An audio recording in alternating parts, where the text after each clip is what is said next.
Meus queridos irmãos e irmãs, a Igreja a Paróquia de São Miguel de Barreiros traz mais uma catequese aprofundando a fé. Estamos aprofundando os ritos da missa, da celebração da Eucaristia. E nós vamos falar da segunda parte da missa, que é o rito da palavra, a celebração da palavra de Deus que nós temos na missa, né? A missa ela é dividida em 4 partes, e nessas partes nós vemos o rito da palavra, como também vai ter o rito eucarístico. O rito da palavra é a segunda parte da missa e também a segunda mais importante. Normalmente são feitas 3 leituras. Em geral, um texto do Antigo Testamento, um texto epistolar do Novo Testamento, com as cartas de São Paulo, sempre a gente vê assim. Às vezes, a primeira leitura cede espaço a uma leitura do Novo Testamento, como o Apocalipse ou Atos Apóstolos. Nós sempre vemos e temos essas leituras. Há uma leitura do Novo Testamento, como Apocalipse ou os Atos Apóstolos. Fixo mesmo só o Evangelho, que são os Evangelhos de São Mateus, Marcos, Lucas e João. Os Evangelhos são fixos. Os leitores dos salmistas devem ser escolhidos previamente. É importante que para a leitura da missa, né, a primeira leitura, o salmo e a segunda leitura, sejam pessoas que já têm o costume de fazer as leituras na missa. Infelizmente, nem todas as comunidades têm essa graça, né, de ter leitores. É uma dificuldade, mas é bom, principalmente nas missas solenes, nas celebrações solenes, que se tenha uma equipe de leitores para que as leituras sejam bem feitas, né? As pessoas que vão ler lá no ambão estejam bem preparadas, porque às vezes vão leitores totalmente despreparados, que não sabem pronunciar bem a palavra, erram na pronúncia, também salmistas que não sabem cantar bem um salmo, e aí prejudica a leitura, não é? Então é importante a gente valorizar a leitura da missa, dar valor, saber preparar bem os leitores, e os leitores também se preparem, não é? Quando for chamado para fazer uma leitura, eu mesmo sou salmista, aqui na minha paróquia São Miguel de Barreiros, Pernambuco, sempre me preparo para cantar o salmo, recitar bem para que a Assembleia participe e louve a Deus. Essa é a finalidade. A palavra de Deus ela precisa ser bem expressa para que caia no terreno bom do coração. Nessa rito da palavra, nós vamos falar do salmo responsorial. 99% dos salmos que são recitados, né, que são cantados na missa, são do livro dos Salmos. Alguns são salmos que são como tirado do Evangelho, Magnífica, ou outros livros da Bíblia, né? Mas sempre, a maior parte, são propriamente os livros dos Salmos. O cântico é cantar o salmo e não recitar. O bom, né, principalmente nas missas solenes, é bom cantar o salmo, fica bonito. Às vezes tem comunidades que não têm essa graça de ter pessoas que cantem o salmo, mas deveria se interessar por isso, né, para que a missa fique bem celebrada. O salmista tem que se preparar previamente para cantar o salmo. Na liturgia tudo é sério. Então se preparar bem, em casa, ler, reler, né, cantar, para que quando chegar na hora a palavra de Deus seja bem difundida, bem entendida. É verdade também que o som da igreja tem que também estar afinado, não é? Se o som, o microfone tem ruídos, também atrapalha. Existe também essas realidades. E aí cabe ao padre, né, atento a essas realidades, também disponibilizar um som necessário para que se leia bem, o som chegue bem à comunidade orante, à comunidade que celebra. E aí a gente vê a segunda leitura da missa. A segunda leitura tem como característica extrair textos no Novo Testamento. Paulo, Tiago, Pedro, João e Judas. Sempre a gente vê essas leituras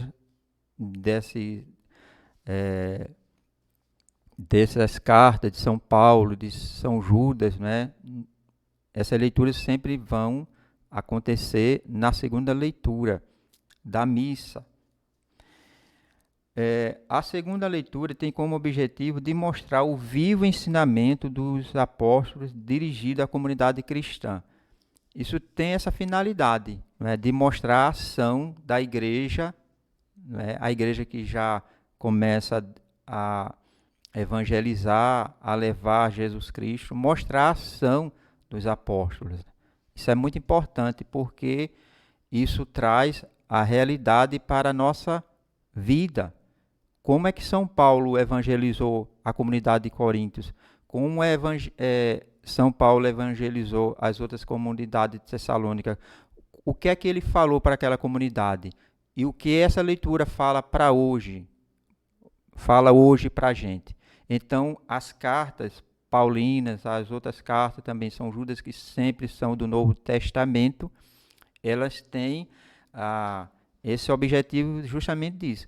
Será que minha vida está em sintonia com aquilo que foi lido, né? Eu como cristão, que participo da comunidade, então não é diferente a realidade daquela comunidade para a de hoje. Então as leituras da segunda leitura da missa quer nos trazer essa realidade da igreja, como a igreja vivia naquele tempo, como ela caminhava, quais os problemas, os defeitos. Então, se a gente for trazer para a nossa vida, vemos que não existe muita diferença, né? Os defeitos da igreja de ontem, daquele tempo de São Paulo, as dificuldades são também os defeitos e as dificuldades da gente, da nossa comunidade, que precisam, à luz da palavra de Deus, serem superados. Nós estamos justamente na igreja para isso, ouvindo a palavra de Deus, né, nos consertar, caminhar com a graça de Deus, caminhar na santidade. E aí a gente vai para o Evangelho. Antes de iniciar a leitura do Evangelho, a Assembleia se põe de pé para aclamar a palavra de Jesus. Aí veja que já é diferente. Na primeira leitura, no Salmo, e na segunda leitura, a comunidade fica sentada. Não é? No Evangelho não é diferente. É o próprio Cristo que vai falar. O canto de aclamação é o mais indicado, o aleluia, dependendo do tempo litúrgico. O aleluia no Evangelho, que significa louvai o Senhor, é uma prefiguração daquela multidão quando Jesus adentrou em Jerusalém no domingo de Ramos. Por isso, o canto de aclamação não pode ser cantado sem alegria e sem vida. E é verdade, não é? O canto do Evangelho tem que ser cantado com vigor, com alegria. Nós estamos recebendo o próprio Cristo na presença, na figura do Padre, que vai falar palavras de salvação. Fala, Senhor, que o teu servo escuta. Nós dizemos como São Pedro, né? Aonde iremos, Senhor, só tu tens palavra de vida eterna. O texto do Evangelho é sempre retirado dos livros canônicos, né? Aqueles livros que estão no cânon da igreja, de Mateus, Marcos, Lucas e João. Nunca o Evangelho pode ser substituído, nunca pelo um Evangelho apócrifo, né, que existe, mas sempre pelos livros canônicos que a igreja considera como livros autênticos, né, inspirados por Deus. Veja, meus irmãos, existe uma coisa muito grave meu Deus, é uma coisa séria que existe, eu acredito que em todas as comunidades. Quando o padre vai começar a leitura do Evangelho, é um celular que toca, é um que conversa, é um que mexe para lá. Então veja, é sério ali. A gente lembra daquele Evangelho que Jesus Cristo fala do bom semeador. O semeador saiu para semear a sua semente. Uma parte caiu na estrada, veio as aves do céu e as comeram. Então veja que isso acontece muito nas comunidades que celebram a missa. Na hora mais importante de se ouvir o evangelho, muitas pessoas, é um que conversa de lá, é um celular que toca, e aí atrapalha o padre e atrapalha muitas pessoas que querem ouvir a palavra de Deus. Então, na hora, prestar atenção, se tiver com o celular ligado, desligue. Meu Deus, tem gente que não pode ficar um minuto sem o celular desligado, não é? Então, isso é uma falta de amor à palavra de Deus. Então, todo o respeito, o gesto de como ficar de pé, mãos postas, reverência ao Santo Evangelho. Então, isso tudo vai mostrar a disposição que o cristão tem de acolher a palavra de Deus, pois todos os gestos mostram como é que eu estou, né? Qual é a minha disposição de acolher o sagrado que vem. E a gente vai falar da homilia. A homilia nos recorda o Sermão da Montanha, né? A gente sabe que Jesus, né, fez o Sermão da Montanha. Então veja, Jesus Cristo sobe o monte. O ambão ali é o monte, né, onde Jesus Cristo fala. É o momento importante para a Assembleia ser instruída pela palavra de Deus. A homilia tem essa finalidade. O sacerdote previamente preparado, vai colocar para a realidade da comunidade da palavra de Deus. Ele vai trazer para a realidade social, espiritual que a comunidade está vivendo. Não é momento para dar avisos. O momento da homilia não é para o padre, às vezes, não é? Existe cada coisa que a gente vê, o padre começa dando aviso na homilia, não é para isso. Não é momento para contar piadas. Um dia eu participei de uma missa que meu Deus do céu, misericórdia. O padre contou um monte de piada na hora da homilia. Falou de tudo menos do evangelho. Me doeu o coração. Eu fiquei pensando, meu Deus, será que esse padre sabe da gravidade, né? Do pecado que está cometendo, porque ele ali é responsável para instruir a comunidade. Então não é momento do padre estar contando historinha, tem que pregar a palavra. E veja que é obrigação do padre nas missas solenes e na missa do domingo fazer a homilia do evangelho. Nos dias de semana, não. Né? Tem padres que fazem também homilia, e é bom que faça. Mas no domingo e nas missas solenes, é obrigação do sacerdote se preparar bem, não dizer coisas em vão. Né? Tem homilias que cansam o povo.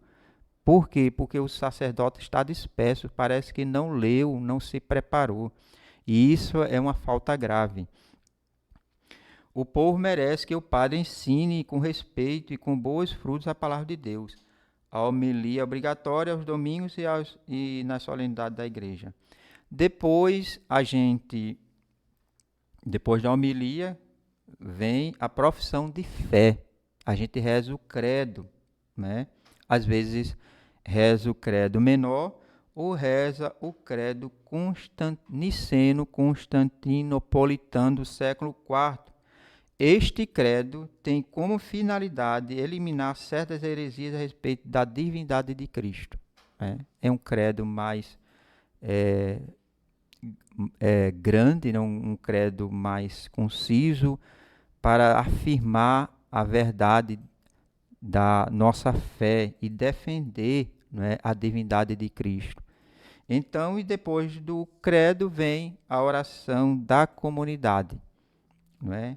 Aí os fiéis fazem a oração né, pedidos, e nessas orações, aí vem o pedido pela igreja, vem pedido pelas autoridades políticas, pelos doentes, né, por tantas realidades da comunidade.